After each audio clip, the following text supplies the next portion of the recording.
Good morning all എല്ലാവർക്കും മഡ 24/7 മലയാളത്തിലേക്ക് സ്വാഗതം. നമ്മുടെ ഡെയിലി കറണ്ട് അഫയർ ക്ലാസ്സിലേക്കും സ്വാഗതം. അപ്പോൾ ഇന്ന് നമ്മുടെ വീക്ക്ലി റൗണ്ട് അപ്പ് ആണ്. ഈ ഒരാഴ്ച നമ്മൾ പഠിച്ച കാര്യങ്ങളൊന്നും നമ്മൾ ഫാസ്റ്റ് ആയിട്ട് റിവൈസ് ചെയ്യാണ്. പക്ഷേ റിവിഷൻ ആണെന്ന് കരുതി കാണാതിരിക്കരുത്. റിവിഷൻ വളരെ ഇമ്പോർട്ടന്റ് ആണ്. അപ്പോൾ എന്തായാലും നമുക്ക് ക്ലാസ്സിലേക്ക് കടക്കാം. കൂടെ തന്നെ മറ്റൊരു കാര്യം കൂടെ പറയുകയാണ്. ഇതിന്റെ എല്ലാ ആൻസേഴ്സും ഓർമ്മ വന്നവരുണ്ടെങ്കിൽ ഒന്ന് വീഡിയോയ്ക്ക് താഴെ ഒന്ന് കമന്റ് ചെയ്യാനായിട്ട് ശ്രദ്ധിക്കുക കേട്ടോ. ഓക്കെ ആണല്ലോ. അപ്പോൾ നമുക്ക് നമ്മുടെ ക്ലാസ്സിലേക്ക് കടക്കാം. അപ്പോൾ ഇതിന്റെ നോട്ട് നിങ്ങൾക്ക് ആവശ്യമുണ്ട് എന്ന് തോന്നുകയാണെങ്കിൽ നമ്മുടെ ആപ്പ് ഡൗൺലോഡ് ചെയ്യുക. അട 24/7 മലയാളം ആപ്പ് ഡൗൺലോഡ് ചെയ്യുക. അതിൽ നിങ്ങൾ ഓപ്പൺ ചെയ്യുന്ന സമയത്ത് ഇതുപോലെ കമ്മ്യൂണിറ്റി എന്നുള്ളൊരു ഓപ്ഷൻ കാണാനായിട്ട് സാധിക്കും. കമ്മ്യൂണിറ്റിയിൽ ക്ലിക്ക് ചെയ്യുന്ന സമയത്ത് എക്സ്പ്ലോർ ഗ്രൂപ്പ് അതിൽ ക്ലിക്ക് ചെയ്ത് കഴിഞ്ഞാൽ സിൻഷി മിസ് ഫ്രീ PDF എന്നുള്ള ഒരു ഫോൾഡർ കാണാനായിട്ട് സാധിക്കും. അത് നിങ്ങൾ ഫോളോ ചെയ്യുകയാണെങ്കിൽ ഒരു ക്ലാസ്സിന്റെ നോട്ട് നിങ്ങൾക്ക് അവിടെ നിന്ന് ഡൗൺലോഡ് ചെയ്യാൻ സാധിക്കും. ആ കാര്യം ഒന്ന് ശ്രദ്ധിക്കുക. ഓക്കെ, അപ്പൊ നമുക്ക് എന്തായാലും നമ്മുടെ ആദ്യത്തെ ചോദ്യത്തിലേക്ക് കിടക്കാം. നമ്മുടെ ആദ്യത്തെ ചോദ്യം ഇതാണ്: മലേഷ്യയുടെ പുതിയ രാജാവായി ചുമതലയേറ്റത് ആരാണ്? പെട്ടെന്ന് ആൻസേഴ്സ് വരണം, കാരണം നമ്മളെല്ലാം പഠിച്ചതാണ്. നമ്മളൊന്ന് ഫാസ്റ്റ് ആയിട്ട് റിവൈസ് ചെയ്യണം. ആൻസർ എന്താണ്? ഓപ്ഷൻ സി അല്ലെ, ഇബ്രാഹിം ഇസ്കന്ദർ. ആരാണ്? ഇബ്രാഹിം ഇസ്കന്ദർ ആണ്. അടുത്ത ചോദ്യം: ഈ വർഷത്തെ കലിംഗ സൂപ്പർ കപ്പ് ജേതാക്കളായത് ആരാണ്? ഈ വർഷത്തെ കലിംഗ സൂപ്പർ കപ്പ് ജേതാക്കളായത് ആരാണ്? ഇത്രയും സമയം മതിയല്ലോ. ആൻസർ എന്താണ്? ഓപ്ഷൻ എ ആണ് അല്ലെ, ഈസ്റ്റ് ബംഗാൾ. ഈസ്റ്റ് ബംഗാൾ എന്നുള്ളത് അറിഞ്ഞിരിക്കും. ഈ വർഷത്തെ കലിംഗ സൂപ്പർ കപ്പ് ജേതാക്കളായത് ഈസ്റ്റ് ബംഗാൾ ആണ്. അടുത്ത ചോദ്യം: ആദ്യമായി മനുഷ്യന്റെ തലച്ചോറിൽ ചിപ്പ് ഘടിപ്പിച്ച ഇലോൺ മസ്കിന്റെ കമ്പനി. ആദ്യമായി മനുഷ്യന്റെ തലച്ചോറിൽ ചിപ്പ് ഘടിപ്പിച്ച ഇലോൺ മസ്കിന്റെ കമ്പനി ഏത് എന്ന് ചോദിച്ചു കഴിഞ്ഞാൽ ന്യൂറാലിങ്ക് അല്ലെ, ന്യൂറാലിങ്ക് ആണ്. അടുത്ത ചോദ്യം: മഹാത്മാഗാന്ധിയുടെ എത്രാമത് രക്തസാക്ഷിത്വ ദിനമാണ് 2024 ജനുവരിയിൽ ആചരിച്ചത്? മഹാത്മാഗാന്ധിയുടെ എത്രാമത് രക്തസാക്ഷിത്വ ദിനമാണ് 2024 ജനുവരിയിൽ ആചരിച്ചത്? ആൻസർ ഓപ്ഷൻ ബി 76 ആണ്.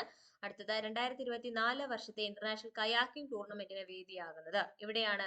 പെട്ടെന്ന് ആൻസേഴ്സ് വരണം. എല്ലാം നിങ്ങൾക്ക് അറിയുന്നതാണ്. പെട്ടെന്നാവട്ടെ. ആൻസർ എന്താണ്? ഓപ്ഷൻ സി ആണ്, അരുണാചൽ പ്രദേശ് അല്ലെ, അരുണാചൽ പ്രദേശ് ആണ്.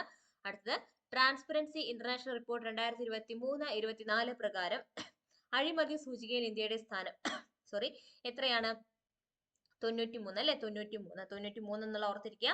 അടുത്തത്: ഔദ്യോഗിക രേഖകൾ പരസ്യമാക്കിയ കേസിൽ 10 വർഷം കഠിന തടവിന് പാക് കോടതി വിധിച്ച ഇമ്രാൻഖാൻ ഏത് രാജ്യത്തിന്റെ മുൻ പ്രധാനമന്ത്രിയായിരുന്നു? ആൻസർ എന്താണ്? ഓപ്ഷൻ എ ആണ് അല്ലെ, പാകിസ്ഥാനാണ്. പാകിസ്ഥാൻ എന്നുള്ളത് ഓർത്തിരിക്കുക. അടുത്ത ചോദ്യം: സംസ്ഥാനത്തെ ആദിവാസി ഊരുകളിൽ ആരോഗ്യ സംരക്ഷണം ലക്ഷ്യമിട്ട് വനം വകുപ്പ് നടപ്പിലാക്കുന്ന പദ്ധതി ഏതാണ്? സംസ്ഥാനത്തെ ആദിവാസി ഊരുകളിൽ ആരോഗ്യ സംരക്ഷണം ലക്ഷ്യമിട്ട് വനം വകുപ്പ് നടപ്പിലാക്കുന്ന പദ്ധതി സ്നേഹഹസ്തം അല്ലെ, സ്നേഹഹസ്തമാണ്. ലോക തണ്ണീർത്തട ദിനം എന്നാണ്? ലോക തണ്ണീർത്തട ദിനം എപ്പോഴാണ്? ഫെബ്രുവരി 2 അല്ലെ, ഫെബ്രുവരി 2. പിന്നെ തീം കൂടെ ഓർത്തിരിക്കുക. എന്താണ്?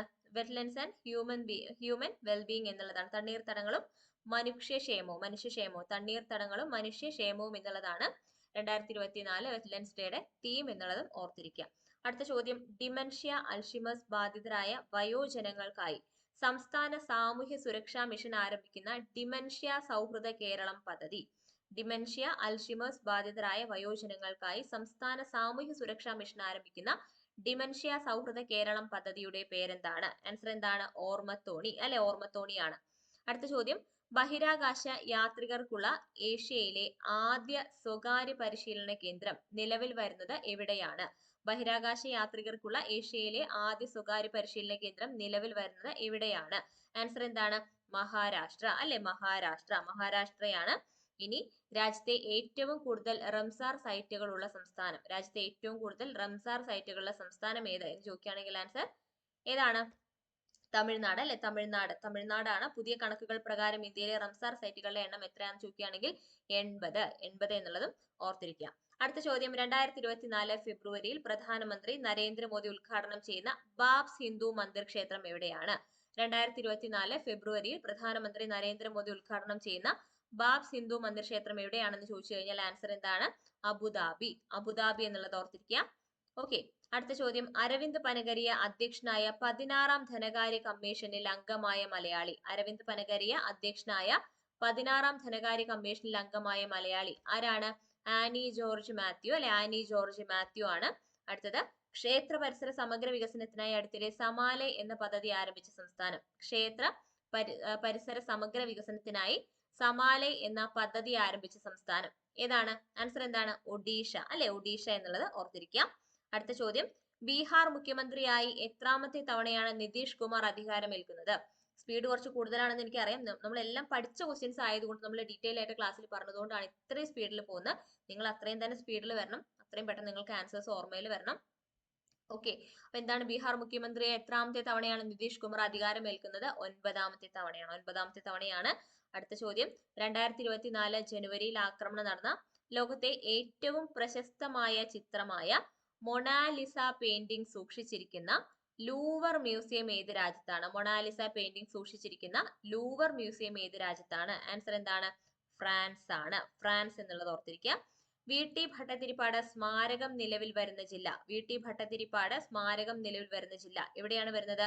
പാലക്കാടാണ്. പാലക്കാടാണ്. ഇനി 2024 ജനുവരിയിൽ സുപ്രീം കോടതി ജഡ്ജിയായി ചുമതലയേറ്റത്? ഓർത്തിരിക്കുക, ജസ്റ്റിസ് പി.ബി. വരാലെ. പി.ബി. വരാലെ. പി.ബി. വരാലെയാണ്. 2024 ജനുവരിയിൽ ഒരേ സമയം 3 ഉപഗ്രഹങ്ങൾ വിജയകരമായി വിക്ഷേപിച്ച ഏഷ്യൻ രാജ്യം. 2024 ജനുവരിയിൽ ഒരേ സമയം 3 ഉപഗ്രഹങ്ങൾ വിജയകരമായി വിക്ഷേപിച്ച ഏഷ്യൻ രാജ്യം ഏത് എന്ന് ചോദിക്കുകയാണെങ്കിൽ ആൻസർ ഇറാൻ ആണ്, അല്ലെ? ഇറാൻ ആണ്. അടുത്ത ചോദ്യം, ലഹരി മരുന്ന് ഉപയോഗവും വിൽപ്പനയും തടയാനായി സംസ്ഥാന വ്യാപകമായി പോലീസ് നടത്തുന്ന പരിശോധന. ലഹരി മരുന്ന് ഉപയോഗവും വിൽപ്പനയും തടയാനായി സംസ്ഥാന വ്യാപകമായി പോലീസ് നടത്തുന്ന പരിശോധന ഏതാണ്? ഓപ്പറേഷൻ ഡി ഹണ്ട് ആണ്. ഓപ്പറേഷൻ ഡി ഹണ്ട് ആണ്. കേരളത്തിൽ കണ്ടെത്തിയ പുതിയ ഇനം ഓന്ത് ഓർമ്മയുണ്ടോ? പേരെന്തായിരുന്നു? ഓർക്കുന്നുണ്ടോ? കേരളത്തിൽ കണ്ടെത്തിയ പുതിയ ഇനം ഓന്ത് ഏതായിരുന്നു? വടക്കൻ കങ്കാരു ഓന്ത്, അല്ലെ? വടക്കൻ കങ്കാരു ഓന്ത്. കേരളത്തിൽ കണ്ടെത്തിയ പുതിയ ഇനം ഓന്താണ് വടക്കൻ കങ്കാരു ഓന്ത്. അപ്പൊ അത്രയും ചോദ്യങ്ങളാണ് നമ്മൾ ഈ ഒരു ക്ലാസ്സിൽ ഡിസ്കസ് ചെയ്യുന്നത്. ഫാസ്റ്റ് ആയിട്ട് ഒരു റിവിഷൻ ആയിരുന്നു, വളരെ ഫാസ്റ്റ് ആയിരുന്നു എനിക്കറിയാം. പക്ഷെ നിങ്ങളും അത്രത്തോളം ഫാസ്റ്റ് ആണെന്നുള്ള ഒരു വിശ്വാസം എനിക്കുണ്ട്. കാരണം ക്ലാസ്സിൽ തന്നെ ക്വിക്ക് റിവിഷന്റെ ഒക്കെ ടൈമിൽ വളരെ സ്പീഡിൽ കമന്റ് ചെയ്യുന്ന ആൾക്കാരാണ് നിങ്ങൾ. അപ്പൊ ഉറപ്പായിട്ടും എല്ലാവർക്കും എല്ലാം ഓർമ്മ വന്നിട്ടുണ്ടാവും എന്ന് വിശ്വസിക്കുന്നു. അതുപോലെ തന്നെ എല്ലാം ഓർമ്മയിൽ വന്ന ആളുകൾ ഒന്ന് കമന്റ് ചെയ്യാനും കൂടെ ഒന്ന് ശ്രദ്ധിക്കുക കേട്ടോ. എല്ലാം കിട്ടി എന്നുള്ള ഒരു മെസ്സേജ് മാത്രം ഒന്ന് ഇട്ടാൽ മതി. ഓക്കെ, അപ്പോൾ കൂട്ടത്തിൽ മറ്റൊരു കാര്യം കൂടെ, നമ്മുടെ അഡാ ഡിഫോർസൻ മലയാളത്തിൽ LDC ഉദ്യോഗ 2024 ബാച്ച് സ്റ്റാർട്ട് ചെയ്തിട്ടുണ്ട്. അപ്പോൾ ഈ ഒരു ബാച്ചിന്റെ പ്രത്യേകത എന്ന് വെച്ച് കഴിഞ്ഞാൽ എല്ലാ ക്ലാസ്സുകളും നിങ്ങൾക്ക് ലൈവ് ആയിട്ടായിരിക്കും ലഭിക്കുന്നത്. ലൈവ് ക്ലാസ് കാണാൻ എന്തെങ്കിലുമൊക്കെ ബുദ്ധിമുട്ടുണ്ടെങ്കിൽ നിങ്ങൾക്ക് എന്ത് ചെയ്യാം? റെക്കോർഡ് ക്ലാസ്സസ് കാണാവുന്നതാണ്. അപ്പൊ അതൊക്കെ കാണുന്ന സമയത്ത് എന്തെങ്കിലും ഡൗട്ട് വരികയാണെങ്കിൽ എന്ത് ചെയ്യാം? ടീച്ചേഴ്സ് കൂടെ ഇൻക്ലൂഡഡ് ആയിട്ടുള്ള ഒരു ടെലഗ്രാം ഗ്രൂപ്പ് ആയിരിക്കും നിങ്ങൾക്ക് ലഭിക്കുന്നത്. അതുകൊണ്ട് തന്നെ ഡൗട്ട് ഒക്കെ വരുന്ന സമയത്ത് ടീച്ചേഴ്സിനെ ടാഗ് ചെയ്ത് നിങ്ങൾക്ക് എന്ത് ചെയ്യാം? ഡയറക്ട്ലി ഡൗട്ട്സ് എല്ലാം ക്ലിയർ ചെയ്യാനുള്ള ഒരു ഓപ്ഷനും കൂടെ ഉണ്ട്. കൂടാതെ ഇ ബുക്കും ടെസ്റ്റ് സീരീസും എല്ലാം നിങ്ങൾക്ക് ഈ ഒരു കോഴ്സിനൊപ്പം അവൈലബിൾ ആണ്. അപ്പോൾ താല്പര്യമുള്ള ആളുകൾക്ക് വീഡിയോയ്ക്ക് താഴെ കോഴ്സിന്റെ ലിങ്ക് കൊടുക്കാം. അതിൽ ക്ലിക്ക് ചെയ്യുന്ന സമയത്ത് ഇങ്ങനെ ഒരു പേജ് ആയിരിക്കും നിങ്ങൾക്ക് ഓപ്പൺ ആയിട്ട് വരുന്നത്. അപ്പോൾ ഒരു കൂപ്പൺ കോഡ് അപ്ലൈ എന്ന് പറഞ്ഞിട്ടായിരിക്കും കാണുന്നത്. അത് റിമൂവ് ചെയ്യുക. Y670 എന്ന ഫാക്കൽറ്റി കോഡ് യൂസ് ചെയ്യുകയാണെങ്കിൽ മാക്സിമം ഡിസ്കൗണ്ടിൽ നിങ്ങൾക്ക് കോഴ്സ് പർച്ചേസ് ചെയ്യാനായിട്ട് സാധിക്കും. വളരെ സിമ്പിൾ ആണ് കോഡ് ഓർത്തിരിക്കാനായിട്ട്. 670 Y670. അപ്പോൾ കോഡ് ഓർത്തിരിക്കുക കേട്ടോ. അപ്പോൾ കോഡ് യൂസ് ചെയ്യുകയാണെങ്കിൽ മാക്സിമം ഡിസ്കൗണ്ടിൽ നിങ്ങൾക്ക് കോഴ്സ് പർച്ചേസ് ചെയ്യാനായിട്ട് സാധിക്കും. അതുപോലെ തന്നെ നമ്മുടെ ആപ്പിൽ ഒരുപാട് ഫ്രീ കണ്ടന്റ് അവൈലബിൾ ആണ്.